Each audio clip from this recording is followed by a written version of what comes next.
অর্থবিত্ত থাকা সত্ত্বেও আমি আমার একমাত্র ছেলেকে কখনো 10 টাকার বেশি টিফিন খরচ দিইনি। সে তার বন্ধুদের দেখে বলতো, বাবা দেখো, সুমন আজ ব্র্যান্ডেড ঘড়ি পরে এসেছে। বাবা দেখো, রাজুর স্কুল ব্যাগটা ইম্পোর্টেড। সুন্দর না বাবা? আমি চুপ করে থাকতাম। আমার ছেলের সাহস হয়নি কখনোই আমার কাছে ওই জিনিসগুলো চাওয়ার। একদিন ও খেলতে খেলতে পায়ে ব্যথা পেল। পরদিন স্কুলে যাবার সময় আমাকে বলল, বাবা, আমাকে তোমার সাথে অফিসের গাড়িতে করে স্কুলে নামিয়ে দেবে? আমি ওর অবস্থা দেখে বললাম, ঠিক আছে। এরপর সপ্তাহখানেক ও আমার সাথেই গেল আমার অফিসের গাড়িতে। আমি ওকে স্কুলের গেটে নামিয়ে দিতাম। এরপর থেকে ছেলের আর স্কুলে হেঁটে যেতে ইচ্ছে করে না। বাধ্য হয়ে আমি বলে দিলাম, অফিসিয়াল জিনিস ব্যক্তিগত ব্যবহারের জন্য নয়।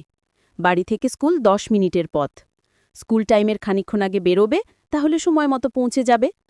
ছেলে আমার প্রচণ্ড মন খারাপ করে বসে রইল। ছেলের মায়েরও মুখ গোমরা। আমি এমন করি কেন?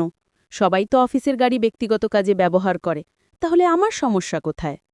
সেদিন সন্ধ্যায় ছেলে বাড়িতে এসে বলল, জানো, আমার বন্ধু শহরের সবচেয়ে সেরা স্কুলে ভর্তি হয়েছে। আমিও। এর বেশি কিছু বলার আগেই তাকে থামিয়ে দিয়ে আমি বললাম, বাবা, প্রতিষ্ঠান সেরা হয় নাকি ছাত্র? ধরো আমি তোমাকে সেই স্কুলে দিলাম, কিন্তু তুমি ফেল করলে, তাহলে আমি কি বলবো, তুমি ফেল নাকি তোমার স্কুল? ছেলে বলল, বুঝেছি বাবা। আমি ওর মাথায় হাত রেখে বললাম, এই পর্যন্ত তোমার ক্লাসের কোনো ছেলেই তোমাকে টপকে যেতে পারেনি। বরাবর তুমিই ফার্স্ট হয়েছ। সুতরাং তুমি যেখানে পড়বে সেই স্কুলই শহরের সেরা স্কুল। এরপর সে আর কিছু বলেনি। এক বিকেলে ছেলে বলল, বাবা, আমার এক্সট্রা টিউটর দরকার। ম্যাথ আর ইংলিশে একটু সমস্যা হচ্ছে। জবাবে আমি বললাম, রাতে যখন আমি বাড়িতে ফিরব, আমার কাছেই তুমি ম্যাথ আর ইংলিশ শিখবে। ছেলে বলল, বাবা, তুমি অনেক পরিশ্রম করে বাড়িতে আসো, তাই না? আমি হেসে বললাম, বাবা, আমার এত সামর্থ্য নেই তোমাকে এক্সট্রা টিউটর দেবার। আমি বরং একটু কষ্ট করি, কি বলো? ছেলে আমাকে জড়িয়ে ধরে বলল, ঠিক আছে বাবা। আমার স্ত্রী রাতে ঘুমোতে গিয়ে আমাকে জিজ্ঞাসা করল, তুমি এরকম 10টা টিউটর রাখতে পারো, তাহলে ছেলেকে ওই কথাগুলো বললে কেন? আমি বললাম, আমি চাই আমার সন্তান বুঝুক, আরাম করে কিছু পাওয়া যায় না।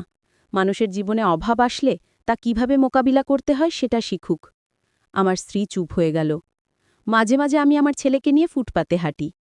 পথশিশু থেকে শুরু করে বিভিন্ন শ্রেণী পেশার মানুষের সম্পর্কে ধারণা দিই। সে জানুক পৃথিবী শুধু চিন্তায় সুন্দর, বাস্তবে খুব কঠিন।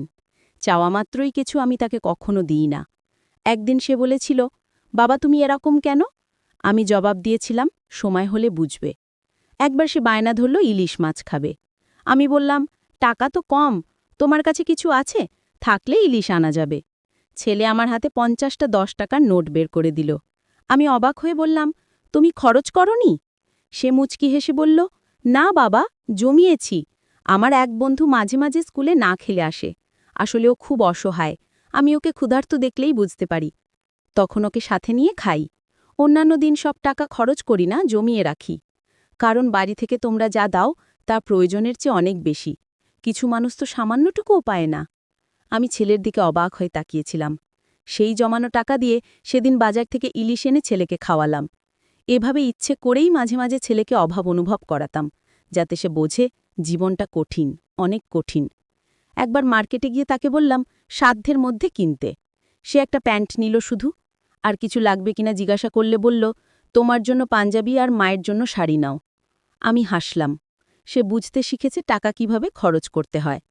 একদিন সন্ধ্যায় আমি চা খাচ্ছিলাম। ও বলল, বাবা, সায়নটা আর মানুষ হলো না। অথচ আঙ্কেল ওর জন্য নিজেকে উজাড় করে দিয়েছেন। যখন যা চেয়েছে তাই পেয়েছে। আমি ছেলেকে বললাম, আমি তো তোমাকে কিছুই দিতে পারিনি। ছেলে আমার কোলে মাথা রেখে বলল, প্রতিটা চাহিদা পূরণ না করে শিখিয়েছ অভাবে যেন স্বভাব নষ্ট না হয়। তুমি জীবনে যে শিক্ষা দিয়েছ তার সব কিছুর ঊর্ধ্বে। তুমি শিখিয়েছ অভাবকে কিভাবে ভালোবাসতে হয়। আমি এখন জানি আমার বাবার আমি ছাড়া আর কিছু নেই। বাকিটা আমাকে গড়ে নিতে হবে। আমি সাধারণ জামাকাপড়েও হীনমন্যতায় ভুগি না।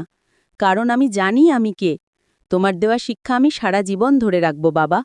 চাওয়া মাত্রই পেয়ে গেলে আমি কখনোই জানতাম না 50 দিন না খেয়ে টিফিনের টাকা জমালে 500 টাকা হয়। তুমি ছিলে বলেই সব কিছু সম্ভব হয়েছে। আমি মানুষকে মানুষের চোখে দেখি। আমি বুঝি জীবন কত কঠিন। আমার স্ত্রী এখন নিজে থেকেই অনেক খুশি। সে বুঝতে পেরেছে আমার উদ্দেশ্যটা।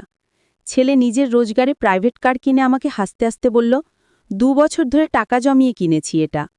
তখন বুঝেছিলাম ছেলে আমার সঞ্চয়ী হয়েছে, আমার শিক্ষা বৃথা যায়নি। সেদিন যাবতীয় সম্পত্তি ওকে বুঝিয়ে দিয়ে বললাম, সামলে রেখো। ছেলে দলিলগুলো আমার হাতে ফিরিয়ে দিয়ে বলল, তোমরা সাথে থেকো, আর কিচ্ছু লাগবে না। ছেলেকে বুকে জড়িয়ে ধরে ছেলের মাকে বললাম, দেখেছ, আমি ভুল করিনি। আমি আমার সন্তানকে মানুষ করতে গিয়ে জীবনের শ্রেষ্ঠ শিক্ষাটাই দিয়েছি, যেমনটা আমার বাবা আমাকে দিয়েছিলেন। আমি ওকে অভাবে লজ্জিত হওয়া নয়, বরং দৃঢ় থাকতে শিখিয়েছি। ওকে আমি নিজের পায়ে দাঁড়াতে শিখিয়েছি, কারোর উপর নির্ভর না করে চলতে শিখিয়েছি। ছেলে আমার মানুষের মতো মানুষ হয়েছে। এর চেয়ে বড় সম্পদ আর কী হতে পারে? সত্য ঘটনা অবলম্বনে।